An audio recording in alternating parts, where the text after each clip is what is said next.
Torahbox.com pour la diffusion du judaïsme francophone vous retransmet un enseignement du Rav Yosef Chaya Bergel. Bonne écoute et bon limoud. Tov, comme on est à l'approche de Tou Bishvat, ce Shabbat, B'ezrat Hashem, c'est Tou Bishvat, on a Shabbat et Tou Bishvat, et Shabbat Shira, Parashat Beshalach. Et Tou Bishvat, c'est un grand jour. C'est-à-dire, bien plus que l'on imagine, c'est ce qu'on va expliquer aujourd'hui, quelle est l'importance et la grandeur de ce jour-ci. Alors on sait bien qu'à Tou Bishvat, on a un minhag, une habitude de manger des fruits. D'ailleurs c'est écrit que minhag Israël Torahu. Un minhag, c'est pas par hasard. Un minhag, c'est une Torah, c'est une importance primordiale dans la Torah. Alors on mange des fruits, pas des fruits secs, des fruits bouillis, des fruits frais, etc. Des dizaines de fruits, c'est aussi bien, c'est écrit, de chercher le maximum de fruits possible pour faire les brachot dessus.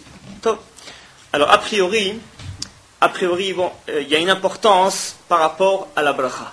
On sait bien, n'est-ce pas, qu'une bracha sanctifie l'être humain et sanctifie l'aliment qui va être consommé après une bracha. C'est-à-dire que lorsqu'on prend un fruit, un aliment, on fait une bracha dessus, eh bien on considère, on déclare que le monde n'est pas efker, que le monde appartient à Hachem, et tout ce qu'on va bénéficier, profiter de ce monde-là, eh bien c'est parce que Hachem nous l'a donné, et Hachem aussi garantit que ces fruits et ces légumes continuent à pousser sur terre.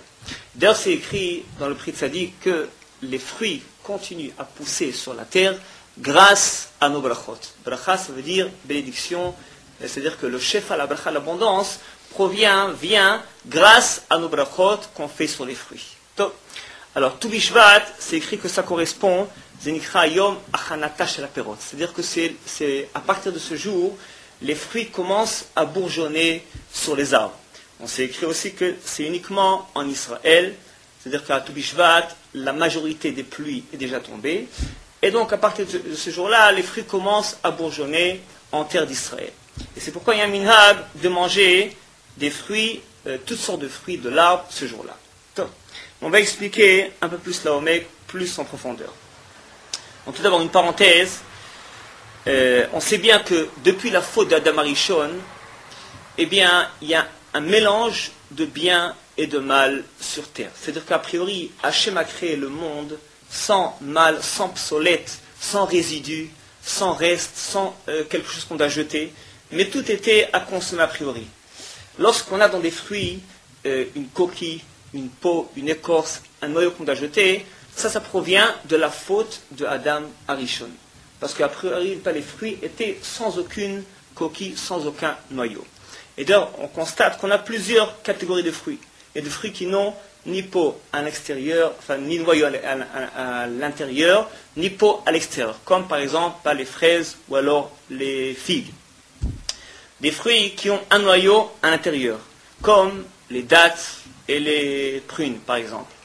Des fruits qui ont une peau à l'extérieur, comme les oranges et les bananes, et des fruits qui ont les deux, et un noyau et une peau à l'extérieur, comme l'avocat. Et ces différents fruits correspondent à plusieurs mondes célestes. C'est-à-dire qu'un fruit qui n'a pas de coquille, pas d'écorce, il est plus facile à le sanctifier, à l'élever spirituellement. Parce qu'en effet, il est plus proche du bien, plus proche, n'est-ce pas, il est déjà plus kadosh, plus sanctifié a priori.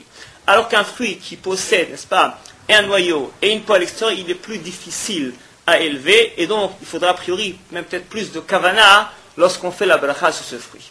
C'est une parenthèse.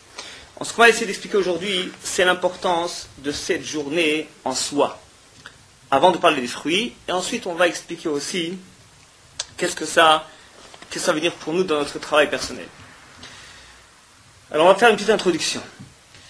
Il y a une Gemara dans Rosh Hashanah, Daf Dalet, Daf Kav Zayin, qui dit la chose suivante. Alors, nous on sait bien qu'on fête Rosh Hashanah le premier Tishri, le jour de l'an, le premier jour de l'année, dans le calendrier hébraïque, c'est le premier Tishri, Rosh Hashanah. Mais réellement, c'est une machloket dans la Gemara. Entre Rabbi Eliezer et Rabbi Yoshua, est-ce que le monde a été créé en Tishri ou alors en Nissan? Est-ce que Hachem a créé le monde le premier Tishri ou le premier Nissan? Mis à part cela, c'est écrit que lorsqu'on parle de la création du monde, le premier Tishri ou Nissan, on ne parle pas de la création du monde, mais de la création de l'homme de Adam Arishon. Est-ce qu'il a été créé le premier Tishri ou le premier Nissan? Bon, je fais ici une parenthèse qui ne nous concerne pas directement, mais c'est bon à savoir. Il y a un Tosfot dans Rosh Hashanah Kaf Zayin qui explique en fait cette marloquette entre Rabbi Eliezer et Rabbi Yoshua. Donc d'après Rabbi Yoshua, le monde a été créé en Nissan, d'après Rabbi Eliezer en Tishri. Eh bien, les deux ont raison. Et n'est-ce pas une marloquette dans la Mitzvot, dans l'état des choses, qu'est-ce qui s'est passé? Mais les deux ont raison. C'est-à-dire qu'il y avait une création du monde dans la pensée d'Hachem, si on peut s'exprimer ainsi que dans l'action. Hachem a pensé créer le monde en Tishri, mais il l'a créé réellement en Nissan. Alors, lorsqu'on parle de pensée d'Hachem, sa pensée, c'est déjà une création réelle, spirituelle, divine en soi. C'est pourquoi ça a aussi une importance particulière. Mais réellement, le monde a été créé en Nissan. Top, je reviens à notre sujet. Donc, on a dit que le premier Tishri ou Nissan, eh bien, Hachem a créé Adam Arishon. Donc, en fait, le monde a été créé 6 jours auparavant. Si on prend 6 jours avant le premier Tishri, ça nous donne le 25 Elul. Et 6 jours avant le premier Nissan, ça nous donne le 25 Adar. Donc, là, on parle de création du monde, ce qui s'appelle en termes hébraïques Yetzirat. Yetzirat Adam, Yetzirat Haolam. Maintenant, il y a une Gemara qui nous dit Arbaim Yom Lifne Yetzirat Avlad. C'est-à-dire que lorsque un fœtus est créé, eh bien, sa création réelle, sa neshama, eh bien, elle est créée 40 jours après la conception.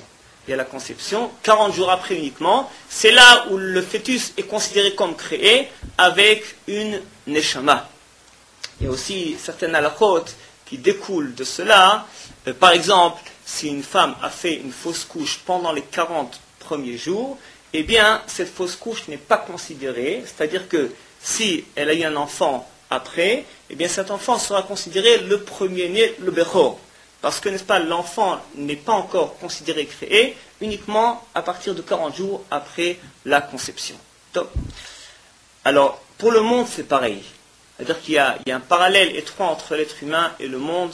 C'est que pour le monde aussi, lorsqu'on parle de la création du monde, qu'on a dit que c'est le 25 Elul ou 25 Tishri, eh bien, si on prend 40 jours avant, qui va correspondre à la conception du monde, ça nous donne 40 jours avant le 25 Adar, ça nous donne tout Bishvat exactement. Par aussi, avant le 25 Elul, 40 jours avant, ça nous donne tout Be'av, le 15 Av, qui est aussi une date importante, mais bon, ça c'est un autre cours, Bezat Hashem. Donc, tout Bishvat,